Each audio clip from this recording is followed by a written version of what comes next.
না ঠিক আছে, একটা পার্টি, আমি জানি না আসল তৃণমূলটা লুপ্ত হয়ে যাবে, ওটা দরকারও আছে। কারণ তৃণমূল মানে দুর্নীতির প্রতীক হয়ে গেছে। একসময় সততার প্রতীক থেকে দুর্নীতির প্রতীক তৃণমূল নামটা আছে, এবং যে নেতৃত্ব ছিল। এখন মজার বিষয় হচ্ছে যারা সবকিছু লাভ নিয়েছেন সেই দুর্নীতির সঙ্গে ছিলেন, তারাও আজকে জামাকাপড় ধুয়ে ফেলতে চাইছেন। কিন্তু নতুন কি, আমরা সবাই জানি, উনি দেরিতে বুঝলেন যে বাজেট ট্রেডমিলে তৈরি হয় সে বাজেট নিয়ে আলোচনা করার কি আছে। তাই বাংলার এই যে আর্থিক দুরবস্থা সমস্ত দিক দিয়ে এটা হচ্ছে পাগলামির চূড়ান্ত। এতদিন পর্যন্ত ওনারা সব সুবিধা ভোগ করছিলেন, বলেননি। আজকে দেখলেন যে পার্টিটা উঠে গেছে, অন্য রাস্তা খুঁজছেন, তাই সত্য কথা বলতে বাধ্য হচ্ছেন। এর কোনো গুরুত্ব নেই এখন আর। আপনারা এই সিম্বলে জিতে এসছেন, আর আজকে বিদ্রোহী। কিসের বিদ্রোহী? ইলেকশনের আগে পর্যন্ত বিদ্রোহ ছিল না? 15 বছর আপনারা এমপি ছিলেন, এমএলএ ছিলেন, মিনিস্টার ছিলেন, সবটাই পেয়েছেন। কই আমাকে তো কখনো কিছু বলেননি।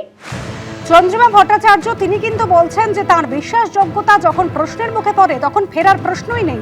আনুগত্য প্রশ্নের মুখে বলে মনে হয়েছে যে তিনি ব্যর্থ।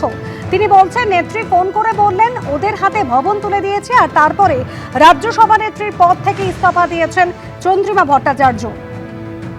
গত 3রা জুন কালীঘাটের বৈঠক হয় এবং সেখানে রাজ্যসভা নেত্রীর পদ পান। এরপর 4ঠা জুলাই, মাত্র 1 মাসের মধ্যে তৃণমূলের সমস্ত পদ থেকে ইস্তফা দিলেন চন্দ্রিমা ভট্টাচার্য।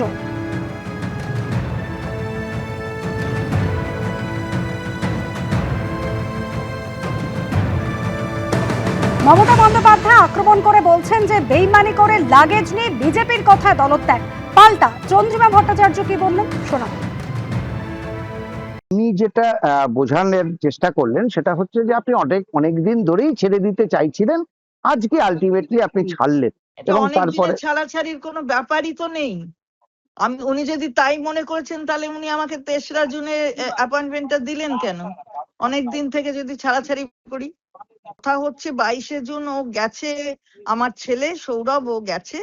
তো যাবার পর থেকে হয়তো এই সন্দেহের একটা বাতাবরণ হয়তো তৈরি হয়েছে, ওনার কোনো মনে হয়েছে যে আমি কোথাও কিছু। আমি নিজেই বলেছিলাম যে আমি যেতে, আমাকে ছেড়ে দিন, আমি রিজাইন করছি।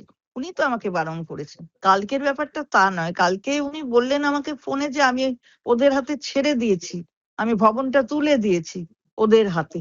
এই কতগুলো এমএলএ এর হাতে, তাদের সাথে তো আমার দেখাই হয়নি, তারা আমার ঘরেও আসেনি, তাহলে আমি ওদের হাতে তুলে দিলাম কি করে? বেঈমান বলেছেন, সেটা উনি নিজে জানেন যে আমি কোনো বেঈমানি করিনি কখনো। সুতরাং তারপরে বলছেন, সেটা আমি কাউকে অশ্রদ্ধা করছি না। উনি ভালো থাকবেন, এটাই নিশ্চয়ই চাই। পূর্বতন সরকারে আমলে রাজ্যের অর্থমন্ত্রী ছিলেন, একাধিক গুরুত্বপূর্ণ দফতর সামলেছেন, মন্ত্রিসভার প্রথম সারির একজন ছিলেন। এহেন চন্দ্রিমা ভট্টাচার্য তিনি মমতা বন্দ্যোপাধ্যায়ের হাত ছাড়লেন। রাজ্য বিজেপির সভাপতি শ্রমিক ভট্টাচার্য কি বলেছেন রাখবো আপনাদের সামনে। কার চুল এলোমেলো তাতে কার কি এসে গেল? মৃতদেহের চুল ছিঁড়ে মৃতদেহকে হালকা করা যায় না। তৃণমূল নির্মূল। চন্দ্রিমা ভট্টাচার্য তিনি পদত্যাগ করেছেন এবং তারপরে রাজ্য রাজনীতিতে জল্পনা তুঙ্গে। কালীঘাট তৃণমূল ছেড়ে ঋতব্রত তৃণমূলে ছেলের পথে এবার চন্দ্রিমা ভট্টাচার্য। চন্দ্রিমা ভট্টাচার্য গতকাল পদত্যাগ করলেন, তারপর গেলেন বিধানসভায়। বিধানসভার গেটে তাকে স্বাগত জানালেন সন্দীপন সাহা। এবিপি আনন্দ, এগিয়ে থাকে, এগিয়ে রাখে।